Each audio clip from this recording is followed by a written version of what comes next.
Sme už v AI bubline? Tu je 9 dôvodov podľa Goldman Sachs, prečo nie. Ceny akcií rastú, ale rastú aj zisky. Technologické firmy majú veľa hotovosti, čo znamená, že nemusia brať úvery, čo by zvyšovalo ich zadlženosť. Tech firmy dokážu financovať svoj AI rozvoj z vlastného cashflow bez nutnosti zadlžovať sa. Niektoré tech akcie môžu vyzerať draho, ale ešte ani zďaleka nie sme na úrovniach z dotcom bubliny rok 2000-2001. Pri ukazovateľoch ako PEG ratio, Price Earnings Growth, je tiež vidieť, že nie sú tie očakávania rastu také vysoké, ako to bolo počas dotcom bubliny. Veľké technologické firmy stále zarábajú slušné zisky z každého investovaného dolára.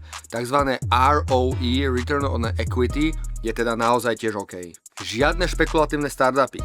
V AI stále dominujú etablované ziskové firmy. Na trh neprichádza masa stratových firiem, čo býva vždycky jasný znak rastúcej bubliny. No a to, že je vysoká trhová koncentrácia a trhu dominuje zopár veľkých firiem, ešte samo o sebe neznamená bublinu.